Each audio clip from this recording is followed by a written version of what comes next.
and will write the poems of Vasyl in Hebrew and in Ukraine. First of all, I would like to introduce Nadia Adina, Director of Communications, Ukrainian-Jewish Encounter, and journalist with more than 20 years experience covering Ukraine and countries of the former Soviet space. I'll just speak from here. I think it'll be easier. Thank you everybody for coming this evening. I think Vasyl was here the last time 9 years ago, and we're thrilled to, as an organization, to have brought him here so he can have a new perspective on Israel. Vasyl is one of the writers who has really looked at the Ukrainian-Jewish topic in great depth, and that is important for an organization like ours, Ukrainian-Jewish Encounter. We were founded in 2008 with a goal of having a dialogue between Ukrainians and Jews. And since then, we've done quite a bit. And of course, the war in Ukraine brought a lot of our work to a halt, having to have the perspective changed. I'm very glad to say, however, that our literary programs and our outreach programs and our media programs are continuing. Vasyl was the winner of the inaugural Encounter, the Ukrainian-Jewish Literary Prize. And this is a prize that was founded in 2019. The first prize was given in 2020. That really looks at the intersection of Ukrainian-Jewish life and literature. And he won for the Eternal Calendar, Vichny Kalendar. The winner after that was Yohanan Petrovsky Stern for his book, The Anti-Imperial Choice. It was a translation from English into Ukrainian.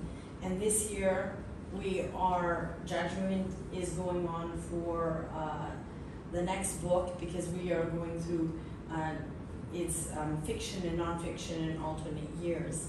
And so, you have a wonderful space here. And I'm glad to see so many people who are interested in poetry here. And I will make one final comment, is I invite everybody to look at our website, Ukrainian-Jewish-Encounter.org. We have a lot of information there about the Ukrainian Jewish experience. One of our newest projects is the UJ Timeline, and it looks at Ukrainian Jewish relations and Jews on the territory of Ukraine from antiquity to 1914, and the flyer is at the end of the table there. So again, thank you very much for coming, and I think it should be a wonderful evening of poetry and discussion. Thank you. I am proud and excited to introduce poet Vasyl Makhno. Please come. We met in a festival poetry in Mongolia with Gili also. We read poetry in Ulaanbaatar and in Gobi Desert. Makhno is an Ukrainian poet, prose writer, and essayist. He is the author of 14 collections of poetry, and most recently the book of poems, One Sail House. מישהו יש לו פה בעיות בהבנת אנגלית? רוצים שאני אדבר קצת בעברית גם? משורר אוקראיני, סופר, מסאיסט, הוציא הרבה ספרים, אני לא אחזור עליהם, וכפי ששמעתם מהאגודה ארגנה לו לבוא לארץ, and we host him here in a poetry place. Welcome. Thank you. Welcome, Vasyl. The evening will be that they will read his poems in Hebrew, and he will read in Ukraine, and also I'll interview him in English. From time to time I'll repeat some things in Hebrew. First I will open with the poem to my wife. It's page 162. I'll read it in Hebrew. The poem, I will read the poem to my wife, a very gentle love poem in a classic structure, having all the essential elements like wine, wheat, snow, holiday, home. מה נשאר לנו? שוב גם הפעם נלמד שרשרת שמות שבאים עם חג המולד, כמו שפן ושנה, והנר הארכאי, נחביא בכף היד את גרגר החיטה, ויין משתה, ושתיקה ורב שקטה, ועונת השלגים כנצח ארכאי. אלגיית ערבנו בחלומות, מחוץ לפתח ביתנו, מראה לנו אות, לטוות את החוט, להביט בעיניים, צמר דק מן הדק נמצא למילים, נעימת החמה של אגרח וחמים, ככבשת סוכר שכה עדינה היא. דולקים פנסים ברחובות מחשיכים, לא פוסחים עלינו שלושת המלכים, הכל עתה כהלכה בבית, גיצי אש הנר נושמים רועדים, אור בחדר קיבינו, כמו ילדים, תרנו כוכב האל בשמיים. Thank you, Dorit. I'm honored to be here in Jerusalem, the beautiful place, poetry place, and that's for me. Yes, we met in Mongolia and still have a contact through email, and I'm very happy to be here in Israel, in Jerusalem. It's that country and city and people when I met inspired me for my creative work, and because right now I'm currently working on my new novel. Title is The Angel and the Donkey. It's okay. Дружині in Ukrainian. Нам знову залишиться вивчити двом вервечку імен, що надходить з Різдвом, як мову стару і свічу архаїчну, в долоню сховати пшениці зерно, мовчати при цьому і пити вино, зима нам прибуде за вічність. Елегія нашого вечора в снах, вона за порогом показує знак, дивитися в очі, снувати вервечку, найтонші нитки вибираємо для слів. Мелодія тепла, солодкий наш сніг, мов з цукру різдвяна овечка. Уже засвітили нічні ліхтарі, і нас не минають тріє царі, і все, як належить в Господі, і дихає рвійно свіча на столі, і вимкнувши світло, мов діти малі, шукаємо звізду Господню. Thank you. I will open with the preface to a review that I wrote about your poetry. Vasyl's poems are free and wide in contents and structure. The length of the lines is changing, the rhythm is changing, a lot of repetitions, names and quotes in English, wide use of ready-made. In his contents there is protest against conventions, a wide range of issues, mainly daily life, daily simple life, and urban views, music, jazz mainly. All this remind me the beatnik's poetry, Allen Ginsberg and others. I just say it shortly in Hebrew. השירים, כתבתי שהשירים שלו חופשיים במבנה ובתוכן. הוא כותב שורות משתנות, קצב משתנה, הרבה ציטוטים מאנגלית, ready made, ובתוכן זה צפצוף על מוסכמות, הרבה הומור. הוא כותב על נושאי יומיום פרוזאיים, וכל הדברים האלה מזכירים לי שירה ביטניקית, את גינסבורג ומשוררי הביט. Do you agree with what I wrote? Sometimes. Yes, that if somebody asking me about what is a poetry, I don't have idea, because poetry is everything. It's for me, I like urban LA landscapes and cities, because cities for me it's like another life. It's not only buildings, streets, but the smell, sounds, and some kind of cultures, issues. And my first book, after my arriving to the United States, was titled 38 Poems About New York and Something Else. Because that New York, it's an amazing city, you know, a city that never sleeps 24th hour, and New York inspired many poets, especially Federico Garcia Lorca, and his famous book Poet in the New York. But many American poets, especially that Lawrence Ferlinghetti or Allen Ginsberg or that Frank O'Hara, John Ashbery, and a lot of international writers. I remember that many of poets or writers including his impression and emotion and vision about New York. But after 20 years staying in New York, I'm back to Ukraine. And my optical vision changed. I don't know, maybe it's age, maybe return to my childhood or everything.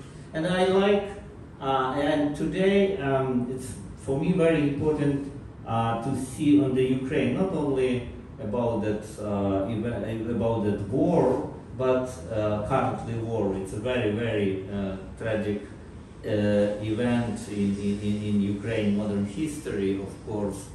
But many inspiration I take it from my childhood, from my I deeply and strongly remember what that's talking about something my grandma and grandpa, and for writer memory it's very important because we use memory like a material for writing, as for me, as well for me. Yeah. Yes, I like many things which created poetry. If I looking on the paint or something, I thinking about read some book. That's the process creating poetry. It's very individual for every poet, and every poet has a secret. And that in the last day of the evening, I would like to read a poem and what's the advice to write poetry. It's my program and answer on the every question about poetry. What is the poetry in general? We have it in Hebrew, the poem? No. Okay. Unfortunately. Okay. If you talked already about memories and so right now I will ask you, how do you feel to? First of all, I want to say that many Israelis, our heart is with Ukraine and terrible things that they done there. And I am asking you how it is to live far away from your country that is in flames now. שאלתי אותו על איך זה להיות רחוק מאוקראינה. You know that in February 24, when I read some information about brutal attack Russia on Ukraine, I was shocked. I really was shocked. I thinking, okay, 21st century, yes, we have problem between Russia and Ukraine, that Russia has a dictatorship and not democracy, etc., okay. But war is unbelievable for me. And in the first day, in the February 21st, I wrote my poem about war. The poem was immediately translated into English and published in Los Angeles Book Review of Books. And after during 2 months, I wrote probably 16, 17 poems about war. And that poems was published in Poland in Foundation Pogranicze, because the founder of this foundation, Krzysztof Cierzejewski, has idea to publish all Ukrainian poets who wrote about war. Before, Cierzejewski made with Bosnian poets when was war in the former Yugoslavia.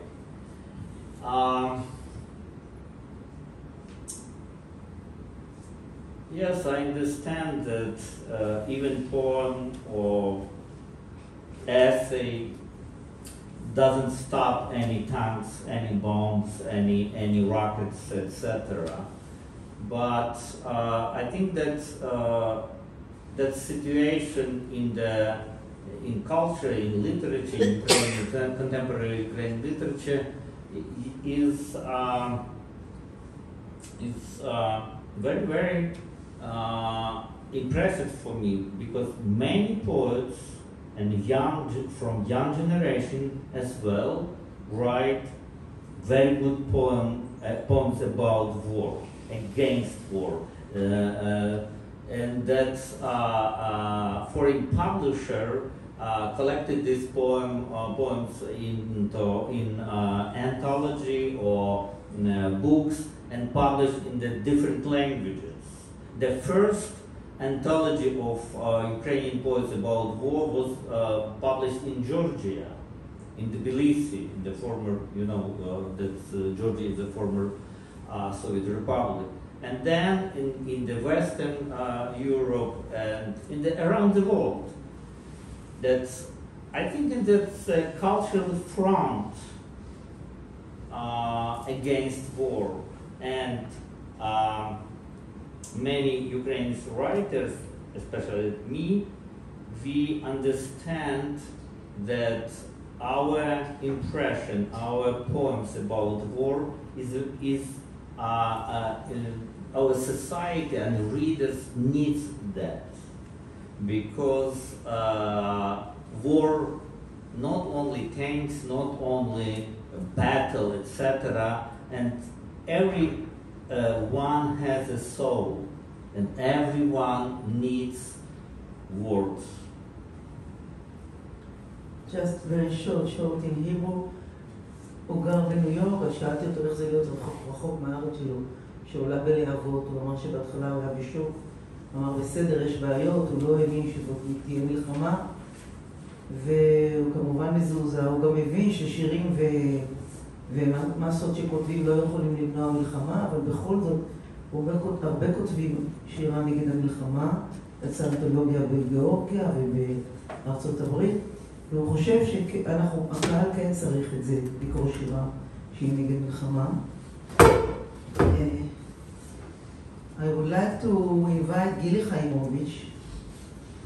Gili Chaimovich is a prize-winning poet and poetry translator in Hebrew and English.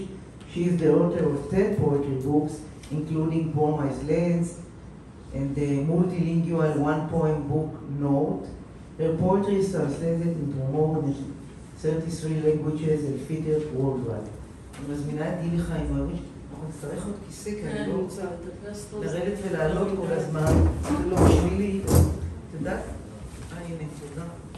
אני אלך הצידה. אני לא יכולה לעשות. עד שעולה בעברית, גילי חיימוביץ' משוררת, הוציאה כמה מהספרות שלה, ושתינו נפגשנו במונגוליה. So for Mongolia. The Mongolian team back on stage. So Mongolia sometimes was too exotic, I think. And Vasyl was one of the people I connected with the most. And then he also turned out to be an excellent poet. Published you a little bit and we kept in touch. And the first poem I'm going to read is a poem that I think resonates with us as Israelis and Jews very much. You reference Yehuda Amichai there, but you also speak about the quicksand that I think you live on, and I think us too. I'll switch to Hebrew a little bit. גם אנחנו כישראלים, יותר מרק יהודים אפילו, יכולים אני חושבת להזדהות עם החוויה של וסיל, נושא שהוא חי על חולות נודדים בעצם. And I think, like Yehuda Amichai, you know to remain connected to where you came from, but you also have new horizons. And the place in the middle is very complicated, and you try to negotiate them. And this is a very valuable place to be at as a writer. מתי שהוא נדדת הגבעות, מתי נדדת? אולי אחרי שקראת את הבשורה על יהודה עמיחי, ודמיינת את כפלי החול על גבי האדמה המלובנת, והעצים והשיחים, כמו הצבא המדולה שהשתרש, להילעקב את הזרים והחול. כל מילה תכתוב על סנפירי הדג, אותו מישהו יתפוס ויראה את האותיות ששרדו, ויבין שאת שפתך לא ילמד לעולם. את עמך גפרו כגפרורים על גבי השולחן, ואתה לבדך זוכר את המילים, אותם אף אחד לא יודע, ואין עפר, אתה הנצר האחרון. מתי שהוא נדדת על גבעות וירדת לעמקים, מתי ירדת? אולי כאשר לא היה מה לאכול ולשתות, הרחת את הריחות של הכפר הקרוב, וכאשר היית נכנס אליו, לא יכולת להסביר מה רצונך. את הזרים לא רוצים בשום מקום, ואתה לא היית דומה לעם הזה. איש לא נתן לך אף פירור לחם, כולם הצביעו לאן שהוא הצידה לכיוון הגבעה. כלביהם אכלו לידך את שאריות הבוקר, וילדים רצו אחריך כאשר פנית ללכת. Page 140. It's the other one, wandering with the... No, this is... окей. Колись ти блукав пагорбами. Коли ти блукав? Можливо, коли прочитав послання до Єгуди Аміхая і уявив собі піщані згини кам'янистої землі, де кущі і деревця, немов пореділе військо, що вкоренилося, аби затримати чужинців і пісок. Кожне слово запишеш на плавникові риби, хтось упіймає її, уздрить цілілі букви, здогадається, що твоєї мови не вивчить ніколи. Твій народ згребли, мов крихти зі столу, і ти один пам'ятаєш слова, які не знає ніхто. І вони попіл. І ти завершення свого роду. Колись ти, блукаючи пагорбами, сходив у долини. Коли ти сходив? Можливо, тоді, коли не було що їсти і пити, ти ловив запахи диму найближчого села, але заходячи туди, не міг пояснити нікому, чого ти хочеш. Чужинців не люблять ніде, а ти не був схожий на цей народ. Ніхто не дав тобі навіть крихти хліба, усі показували руками кудись у бік пагорба, а поруч їхні пси хлептали ранішні помиї, і дітки бігли за тобою, коли ти йшов геть.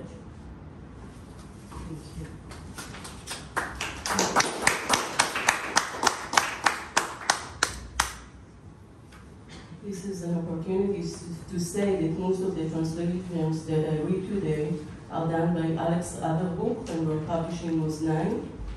התרגומים שאני מקריאה, ברובם תרגומים חדשים שהתפרסמו בירחון מאזניים של אגודת הסופרים. It's the Journal of the Writers Association. They are excellent.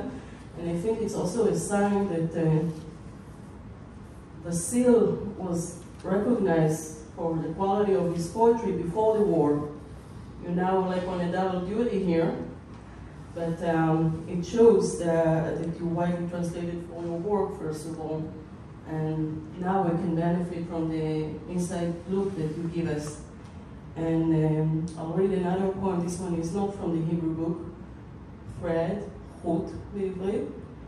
And I think this is a fascinating way to see how Vasyl communicates his biography by using one image, supposedly, but you flip it around and play with it and insert meaning and then take it away and insert a different meaning. And the cord or the thread, it's also like an umbilical cord, זה גם החוט הזה הוא גם חוט הטבור, הוא גם כבלים וחבל, הוא גם משהו כרוך, ואני לא אגלה את הכל, אבל תעקבו אחרי כל ההתהפכויות שקורות פה. חוט. כחוט סמר מזדחל דרך קוף זעיר לחיים האלה, הוא מיד בורח מהחיים האלה, משום מקום וכנראה לשום מקום. ככה זחלת פעם מרחם ממך. שרירי בטנה פתו אותך כהר געש, מגמה, ואתה מיד התכווצת מקור ומבדידות. הקוף כל הזמן נעשה צר יותר, מתקצר, נשחק החוט הזה. אתה מחפש מפתח כדי לנעול את הדלת מאחוריך, משהו שממנו אתה רוצה להתגנדר, וסוגר על חוט החיים. תחילה כדי לעקור את שן החלב, אחר כך כדי לקשור קשרים, כי אתה עלול לשכוח, ואתה כבר לא מסוגל לספור את כמות ההקשרים. החבל הופך לקשרי אבדות גסים, והחוט חוט סמר דקיק נהיה לכבל, והכוחות כדי לגרורו אחריך עוזבים. איתו כבר לא תידחף לקוף כמו לתוך אוטובוס המלא עד אפס מקום. אתה נשאר בתחנה, לבדך. האוטובוס הבא, כתמיד, מאחר. Нитка. Ниткою вовни проповзаєш через маленьке вушко голки до цього життя і одразу втікаєш від цього життя. Ні звідки, та, мабуть, нікуди. Та колись ти випав з утроби матері, м'язи її живота вивергнули тебе, як вулкан магму, і ти одразу зіщулився від холоду і самотності. Вушко, що розвужується, коротшає, тоншає ця нитка. Шукаєш ключ, щоб замкнути за собою двері, від кого ти хочеш відгородитися, і прищемляєш нитку життя, спочатку для того, щоб вирвати молочного зуба, потім, щоб зав'язати вузлики, бо можеш щось забути, потім вузликів неможливо порахувати, верветься, перетворюється на грубі вузли втрат, і тоненька нитка вовни стає канатом, і щораз менше сил її волочити за собою. З яким уже у вушко голки ніяк не впхатися, як наповнений вщент автобус, і залишаєшся на зупинці сам. Наступний автобус, як завжди, запізнюється. Pleasure to hear you read the original. So this poem even goes wilder with how you flip images. It's dog, and I'm not going to tell you if the image that he placed here with it's a dog or something else. הרוח הזאת שבאה אליי ככלב, בעל 3 עיניים כחולות, נושאת מעליי כמה שכפים אקראיים המייבבים ומקוננים אחר מישהו. החול היבש שדבק בקרבה היבשה, זבל חופים על גבי עטיפות ז'ורנלים צבעוניים, ומתחזה לכלב, פוצעת את רגליה בעצמות הדג המת, והחוף החולי מכוסה התחף תפור בגבעולי עצות יבשות, בכלל לא קשור כאן לכלום. התנפלה על שקית עם אוכל ושואגת וקורעת את הניילון, ואין לה בעלים, לכן איש לא צועק עליה ולא מושך בחבל כל הרע. הכלב מאיר לי מרחוק ב3 עיניו הכחולות כחבר במצית, ולשון האש שורפת את אצבעותיו בגלל הרוח. אבל כחבר אמיתי הוא בכל זאת רוצה להצית לי סיגריה. וביום הזה ליד אוקיינוס רוח, ואני רואה שעין אחת של הכלב דומעת. ומחליפה את ציפה, ומאחורי אוזנו הימנית מהבהב מגדלור חד גוני. זה חברי שרוצה להציץ לי סיגריה, ועושה סימן כלשהו. Thank you. Пес. Цей вітер, що приходить до мене псом з 3 синіми очима, несе наді мною кілька випадкових чайок, що скиглять когось оплакуючи, сухий пісок, що прилип до мокрої шерсти, пляшне сміття в обкладинках кольорових журналів, а прикинувшись псом, ранить свої лапи об кістки мертвої риби, ну і замшилий зелений берег піску, перешитий висохлими стеблами водоростей, взагалі ні до чого. Добався до залишеної торбинки з харчами, гарчить і рве поліетилен. Але у нього немає господаря, тому ніхто не кричить на нього і не смикає уздечку його нашийника. Пес світить мені здалеку 3 синіми очима, як приятель за пальничкою. Язик вогню, якої обпікає йому пальці, бо вітряно, але як справжній приятель він хоче таки припалити мені сигарету. І цього дня біля океану вітряно, і я бачу, як одне око у пса сльозиться і змінює колір, а за його правим вухом монотонно блимає світло маяка. То мій приятель хоче припалити мені сигарету і подає якийсь знак.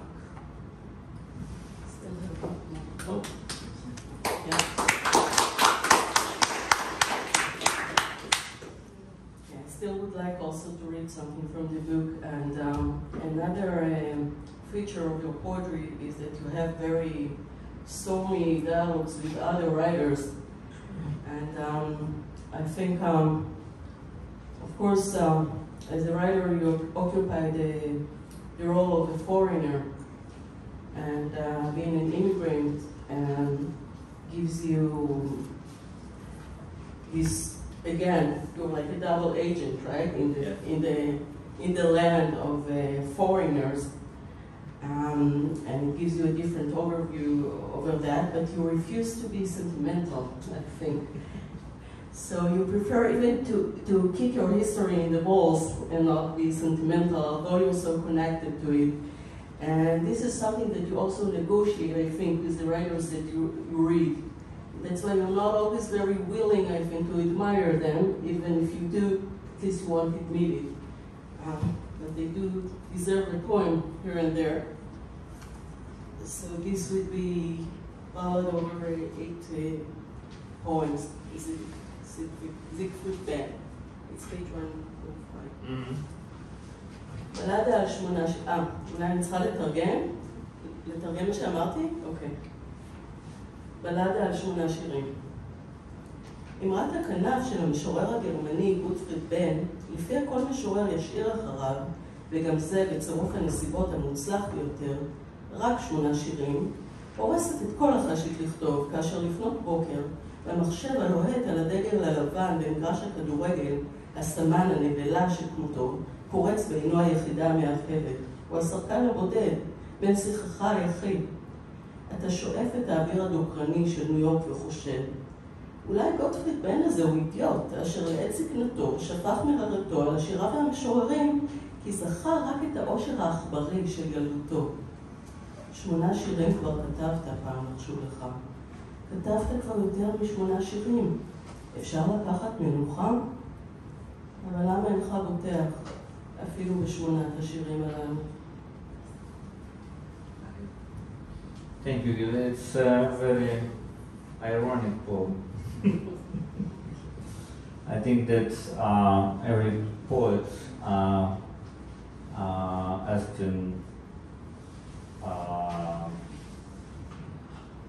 must be thinking about that, because excuse me? Page 104. Балада про 8 віршів. Вислів німецького поета Готфріда Бена про те, що після кожного поета залишиться і то за найсприятливіших умов лише 8 віршів, знеохочує до писання. Коли під ранок на грітому комп'ютері на білому прапорі футбольного поля світиться однооке, мругаюче стерво курсору, одинокого гравця твого візаві. Хапаєш колюче повітря, нью-йоркське повітря і думаєш, може цей Бен-ідіот, який на старості вихлюпнув свою жовч на поезію і поетів, пам'ятаючи тільки щасливе щуряче дитинство. 8 віршів ти вже написав. Шепнули якось, що ти написав більше, ніж 8 вірш. Можна перепочити. Але чому немає впевненості навіть у тих 8?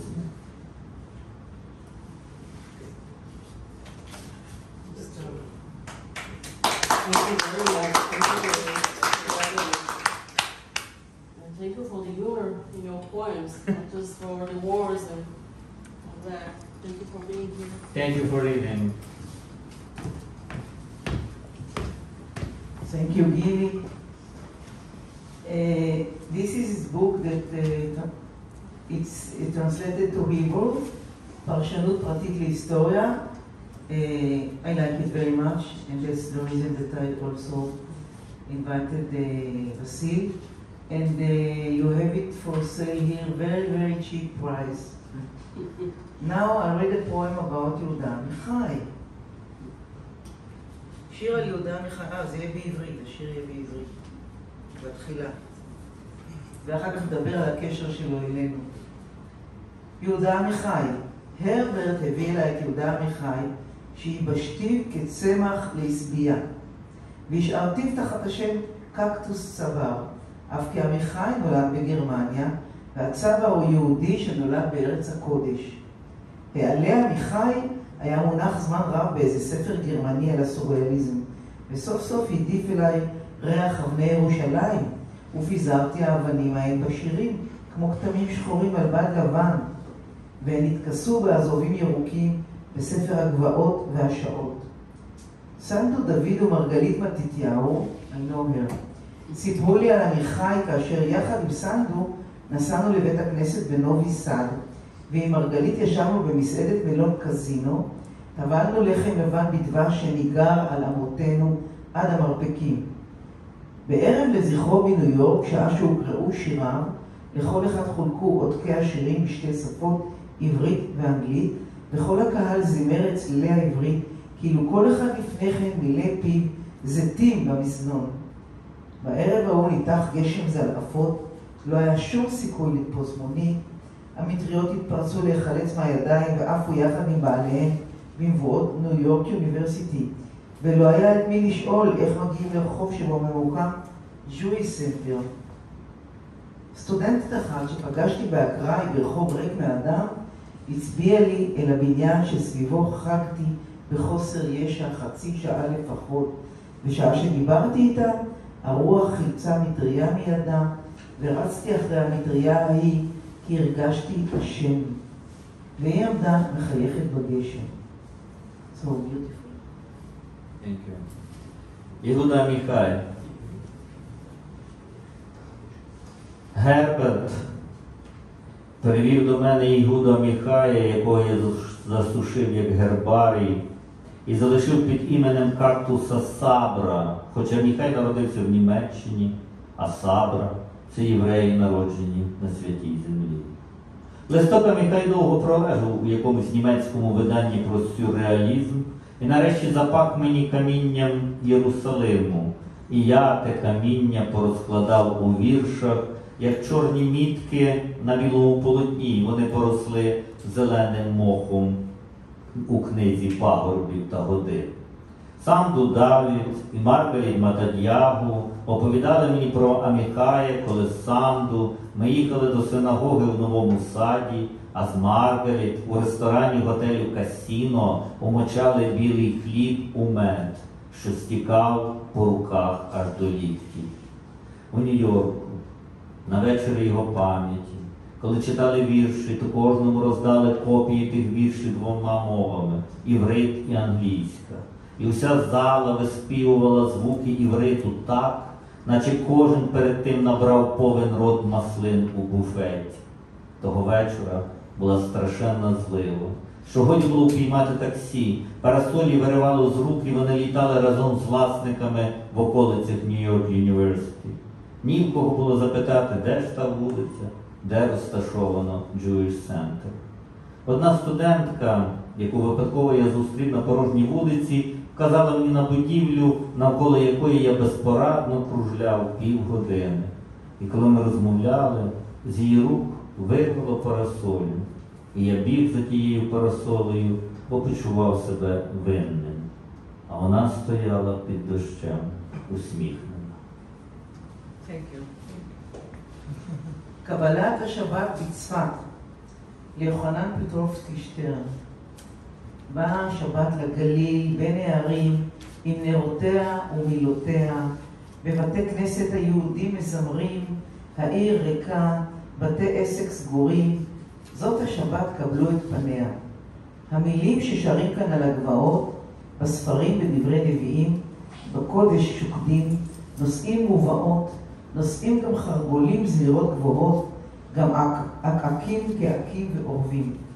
שתי חלות אוכלי אוכל על השולחן, גם סכין וקורטוב מלח, ומי ים כנרת רוחשים להם כאן, כמו מילה בתורה פה ברובע ישן.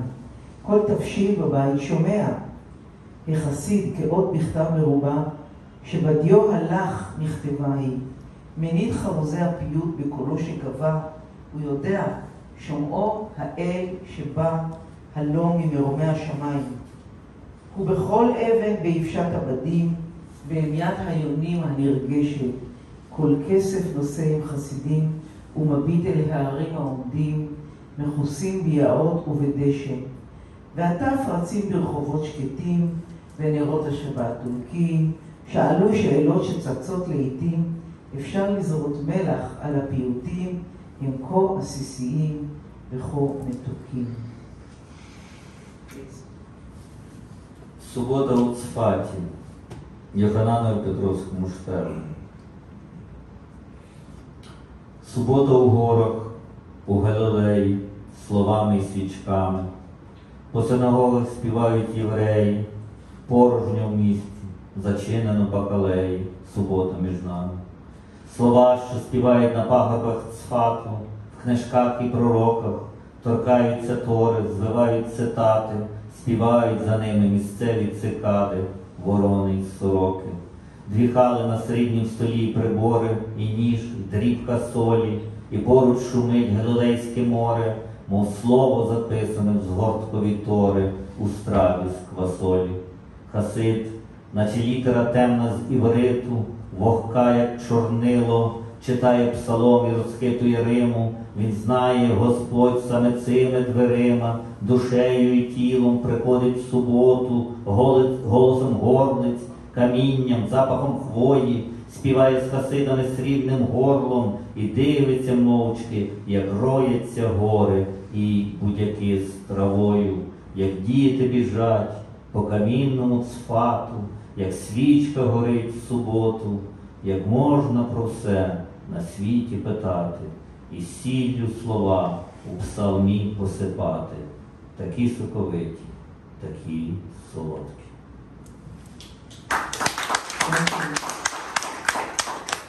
In your poems you have a lot of Judaism and of Israel.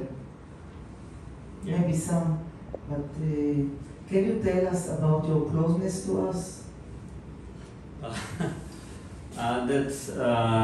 Many poems I wrote after my first visit to Israel. It was 9 years ago, and I had a trip with Yohanan Petrovsky Stern. It's a professor of Northwestern University in Chicago, and we visit 4 cities: Jerusalem, Tel Aviv, Haifa, Akko, and Tzfat. Yes, of course, and Tzfat.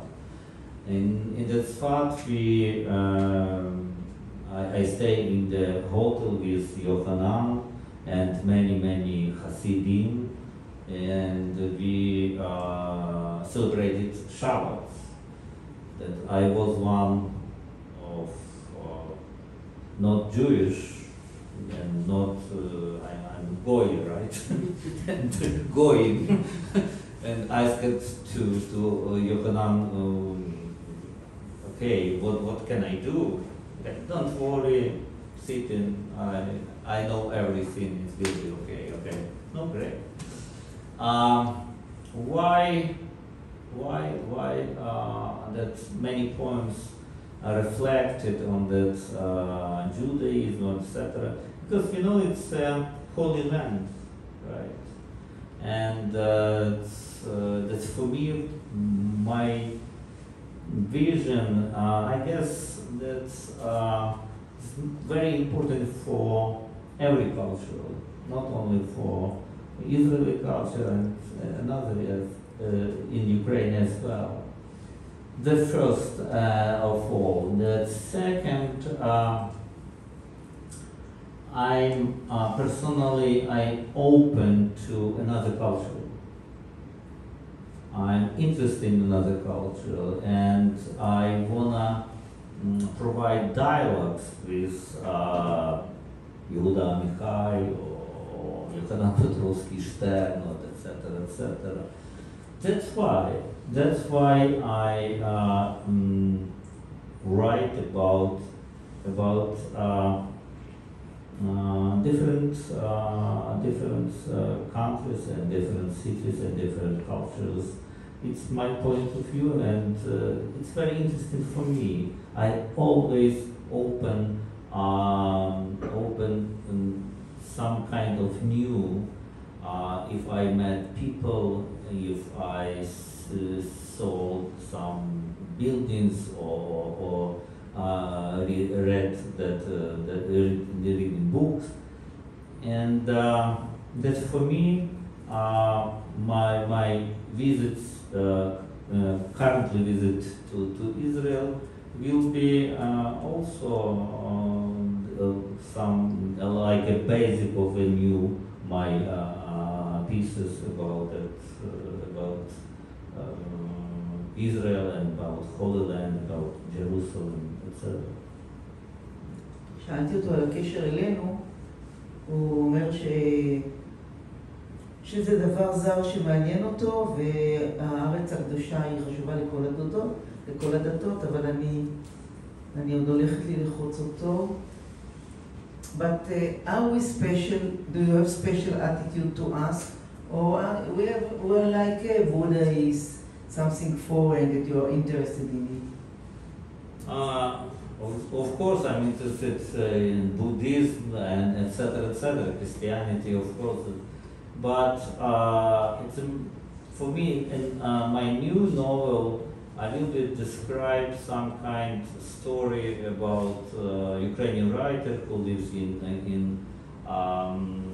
New York and back to Ukraine, and has different events in Ukraine. But in one part of this novel will be a story about Shmuel Agnon, because that's very interesting structure and plot of this novel. Yes, I have open mind for many religious and many cultures, and I think that contemporary Ukrainian literature it's very interesting in the poetry and prose, because we are going to world stage, and to us very important every voice and every dialogues with another culture, because that situation in contemporary Ukraine, especially as war and another we going to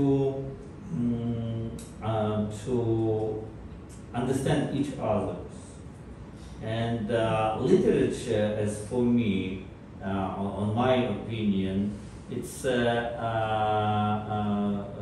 good way to heart, Thank you. I would like to invite two women that translated your prose to Hebrew, Miriam-Feyga Bunimovich and Luba Klokin. Please come.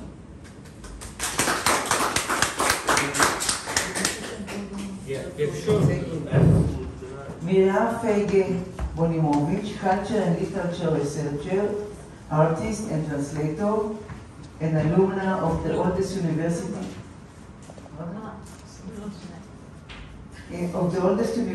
in Eastern Europe, Kiev Moala Academy, founded in 1615 in Kiev, and Luba Klokin,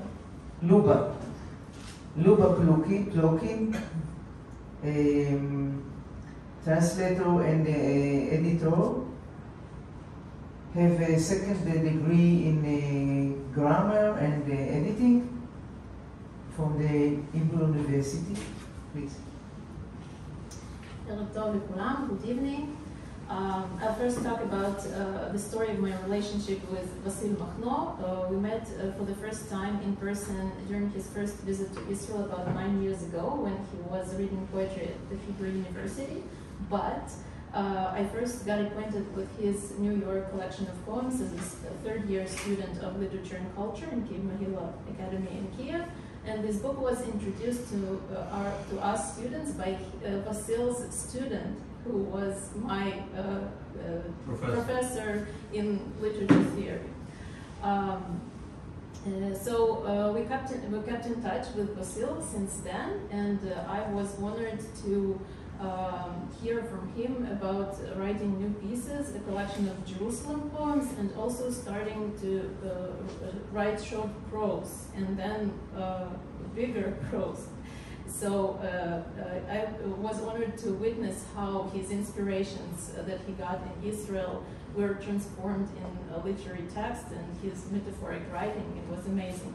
So when he approached me with an offer to translate his new novel, which was a breakthrough, the novel The Eternal Calendar, Vichny Kalendar, Luach Nitzchi, a 600-page volume, I was entangled. I was shocked. Like, what do you want from me? I'm a translator who has an extended experience with translating text related to culture, history, but the maximum that I did was 30 pages. Languages, Ukrainian, Russian, Hebrew, and English, and I translate into English and Hebrew, which are obviously not my native languages, but my method is working in tandem with professional editors. Not only working in tandem, I see in my method of work working in a chavruta, someone who understands me and knows the target language 100%. So another destiny encounter was with Luba. We got acquainted over internet and we met in person after working for a few years together. So we had a history of relationship before approaching to this novel. So the more I read into this novel, the more I felt that this text should be translated into Hebrew, because this is such a universal and important book that gives a view over a span of 4 centuries, including many lands, a special triangle in Ukraine, Turkey, the Holy Land, the Balkans. As I described this, a geographical span from Jerusalem to Warsaw and from East Galicia to New York, because it starts in the age of Shabtai Tzvi and ends in about 2014, when the war of Russia and Ukraine started almost 10 years ago. Something was already said here about special approach, Vasyl's special approach to cultures. The mentioned Professor Yohanan Petrovsky-Stern, who is our common friend, described his approach in these words: Makhno is a Ukrainian who became a cosmopolitan, and a cosmopolitan who remains Ukrainian. He's probably the first Ukrainian poet who took responsibility for the lost multicultural universe of Ukraine. So what other literary researchers like Luba Klokin tried to define who is the hero of this 600 novel, because there are so many figures. Vasyl lost himself counting how many figures are there. Every part of this novel, the first part is 18th century, the second part is beginning of the 20th century, no, the second part is 19th century. World War I. Well, yeah, World War I, and the third part is the 40s. So each part starts with a list of figures. Literary researchers define who is the hero of this book, and the hero of this book is the plot of land described as a triangle between Buchach, Yazlovets, and the village of Mytnitsa. It's not a real name. As Vasyl described, this plot of land was on the borders throughout the history, and he knew a lot of wars and a lot of personal histories of families of people from different cultures: Ukrainians, Jews, Poles, Armenians, and also Turks, Tatars, and even Russians were involved in all of this turbulence. So Vasyl manages to tell all those stories with a non-judgmental view, which is unique in Ukrainian literature, because up until recently, histories of other nations were just not described in Ukrainian literature. It was very ethnically centered, and for a reason, because Ukrainians were oppressed in the 19th century, and actually national Ukrainian literature developed from an attempt to bring Ukrainian people to the scene.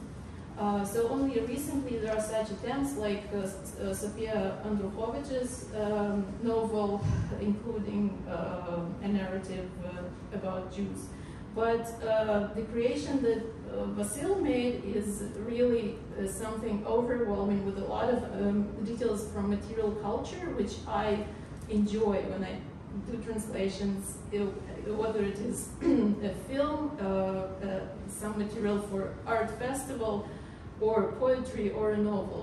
When you have to dig into this epoch, and here there's a few epochs, where you have to find out what the author is talking about and how to tell it in Hebrew. Can we leave a taste for the translations? Yeah, so I can give a whole lecture on the book. Yes, I'm making it short.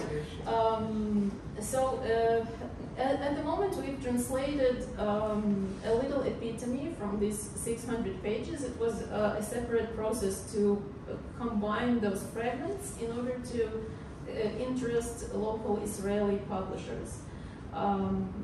So out of 30 pages from all the parts, we've translated the epitome from the first part that relates to Shabtai Tzvi's time. So Luba will read the translation in Hebrew, Vasyl will read it in Ukrainian, and then Luba will say a few words about her work as editor. We'll pass the Ukrainian because we are in a short time. So please, 5 minutes. המשיח מאזמיר. סיפורנו מתחיל בכך שבסתיו של שנת 5426 מבריאת העולם, בשנת 1666 ממולדת יהושע, בשנת 1115 לספירה הארמינית, ובשנת 1076 לפי הלוח ההיג'ירי, יצאה מן המעל בעיר איזמיר גלעד בסטרדה. אירוע שאפשר ששום אדם לא היה שם לב אליו, אילו מי שהפליג בגליה הזו באיסטנבול היה מישהו אחר, ולא שבתאי צבי, תושב איזמיר שהכריז לעולם כולו על דבר משיחותו. קרבו השנים שבהם התבודדו בדאגה למדנים יהודים ותיאולוגים נוצרים, למען יבינו מה מצפה לעולם הזה. הם המתינו לביאת המשיח ולסוף העולם. ועל כן לא שכחו המחלוקות בבתי הכנסת, שכן תלמידי חכמים ועוקרם באצבע אחרי כל אות בספר התורה, גוללו מגילות קלף, כדי שתהא תחילה אינה משגת את המילים, ולאחריה שכלם. ואילו תיאולוגים נוצרים, כמו יואניקי גליאטובסקי היו סמוכים ובטוחים, כי רק הנוצרים מקיימים את תורת משה, ועל כן יבשעו. אסטרונומים השקיפו על השמיים זרועי הכוכבים, תרים אחר כוכבים ומופתות שמימיים, כדי להיות הראשונים להבחין בדבר מה שירמוז להם על בשורת אחרית הימים. והרי ידוע שלפני אחרית הימים יבואו משיחי שקר, מלחמות, רעב, מחלות, מבולים, ואנדרלמוסיה גדולה בכל העמים. בלונדון למשל, סערה אז מגפת הדבר, שהביאו ממסעותיהם סוחרים הולנדים. פקיד האדמירלות המלכותית, סמואל פיפס, יתאר ביומנו, כי לאחר פקודת השלטון להשמיד את כל הכלבים והחתולים, תחום המגפה התרחב. כל הקיץ הפיצו חולדות העיר את המחלה הקטלנית, ותושבי לונדון הוציאו את הגופות מבתיהם והרימו אותן ברחובות, כי לא היה במה לפנות אותם בבתי הקברות. רק בתחילת ספטמבר שכח הרופא המלכותי לכבות את התנור שבו אפה לחם לאנשי החצר, ואז נשרפה חצי העיר. יחד עם הבתים נשרפו אף נשאי המחלה, וכל אלו שעזבו את לונדון חזרו. לכן התרחשו אז ברחבי העולם אירועים שנשכחו, ולכן גם אנחנו איננו יכולים לזכור אותם. ושבתאי צביון, אשר יחלק את העולם ל-26 חלקים בעבור חסידיו, ונספר על כך בהמשך. לא תהא דאגתו נתונה כלל לכך שאימפריות וממלכות מחזיקות מזמן במה שחילק בקלות כה רבה. האימפריה העות'מאנית והאימפריה הרומית, ספרד ופורטוגל, מוסקביה הצארית ושושלת צ'ינג בסין, סילוקו של הפטריארך ניקון אל תפקידיו, וגילוי הכבידה על ידי אייזיק ניוטון, מלחמת הולד אנגליה, והתנ"ך הארמני המודפס הראשון באמסטרדם. כל מה שקשור בחוטים הבלתי נראים של ההיסטוריה, חי אז בציפייה לאחרית הימים. והרי אחרית הימים תמיד איתנו.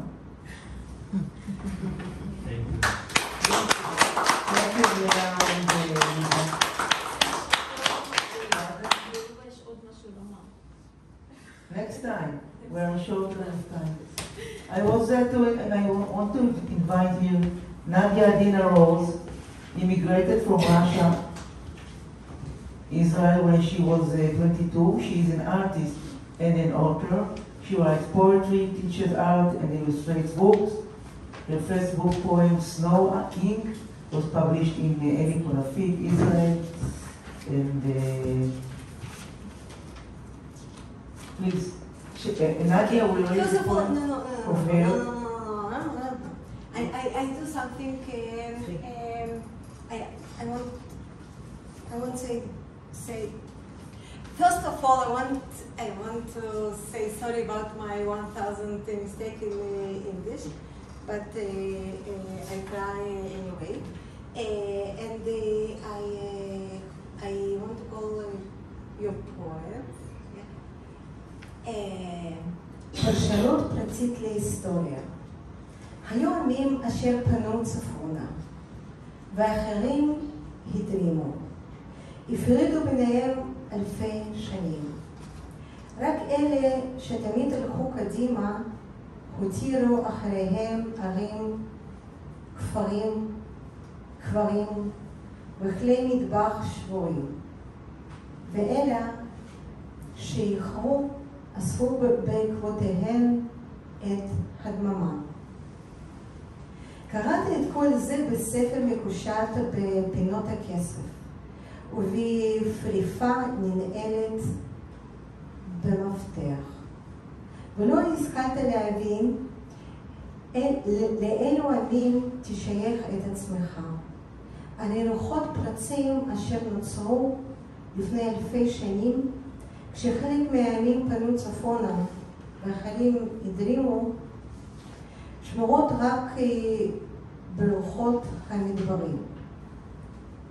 אתה מפענח את מילות הרז, שומע איך צועלים בקול המום סוסים מבוהלים.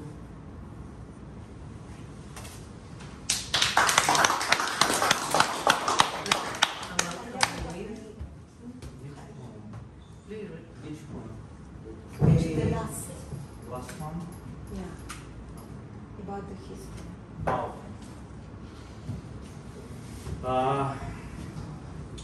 Приватний коментар до історії. title of Exactly. this book. Yes. І одні народи пішли на північ, а інші на південь. І вони розминулися на 1000 років, тільки ті, що пішли вперед, залишили за собою міста і села, могильники і побитий посуд, а ті, що спізнились, підбирали за ними тишу. Прочитавши це з книги з кованими срібними кутниками і застібкою, якої замикали на ключ, ти так і не збагнув, до яких народів себе записати. Бо той тисячолітній протяг, що утворився, коли одні повернули на північ, а інші на південь, зберіг лише піщаний вітер. І ти розгадуєш темні слова і чуєш приглушене іржання сполоханих коней.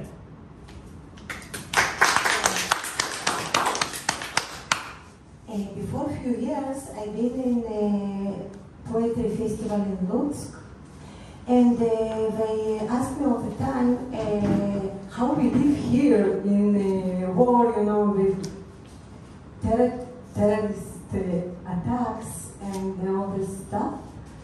And if this tension, you know, if it's helped to write poems or and I remember we talked with Miriam-Feyga, and now I feel that situation flip over, yeah. And I want to ask you how this situation, war situation,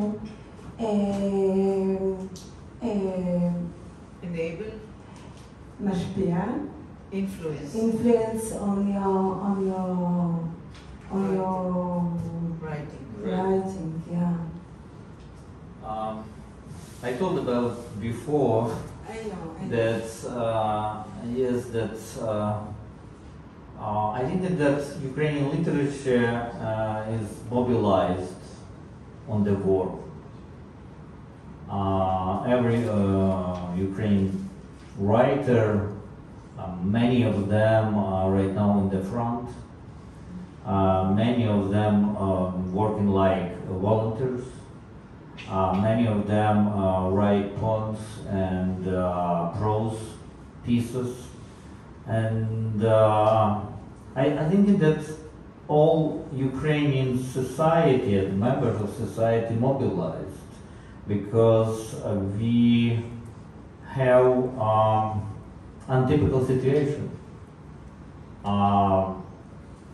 After World War II, Ukraine or Ukrainian people believe that World War II is the last war on our land, you know. That's, for me, I write poem about war, but right now my work in progress on my new novel. It's a very hard job, and I have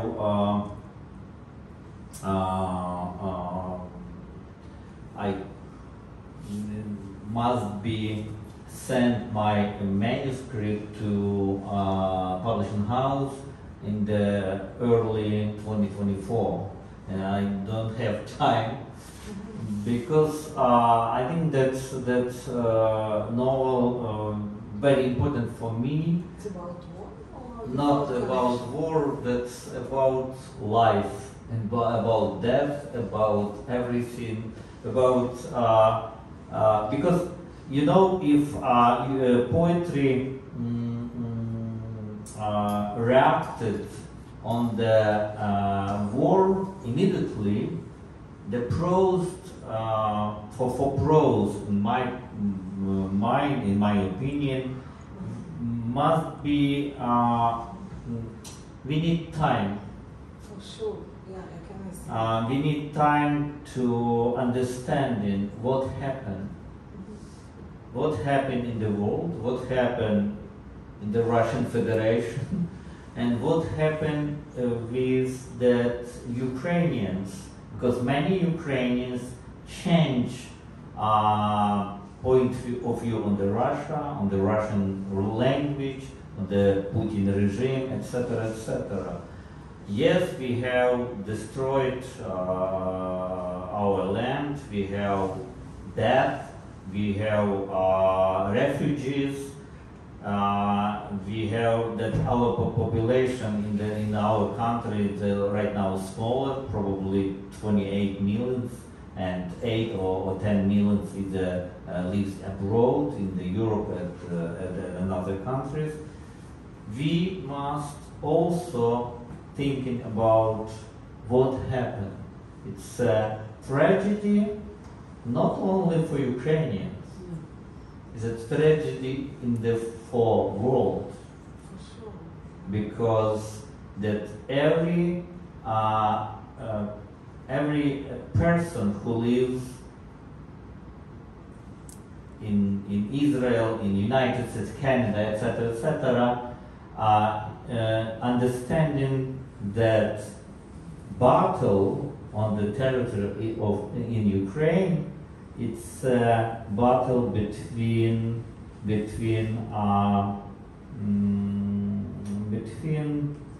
for future of world, because we now on the front and defend, yes, democracy, freedom, and our language, our land, our identity. All fire on Yes. you, actually. Yes. Oh. Thank you. I just can say that our hearts are with you. Stay, we're finishing. I want to thank first to you, Vasyl, that you came, and to the poetry place that host us, and Nesser who organized all this evening. Poetry Place has a big annual international poetry festival next week. I say it in Hebrew, יש כאן פסטיבל שירה מטר על מטר, ה-15 במספר בשבוע הבא. ערבים נפלאים, תיכנסו, תגדלו, תסתכלו, נשמח שתבואו. I want to thank to everybody of you who came to hear and prefer it on other things on life that you have to do. And to all the participants, as Vasyl said, Natalia Feduschek from the UJE, to the poets Gili Chaimovich and Nadia Adina Rose, to Miriam-Feyga Bunimovich and Luba Klokin, and we are here for Poetry Place. To you. Thank you very much. Thank you, Dorit. Thank you, everyone who reads and support for this evening. And I think that in the future we will be speaking about peaceful time and in Ukraine and yes, and only about poetry, not about war, about peace. Thank you.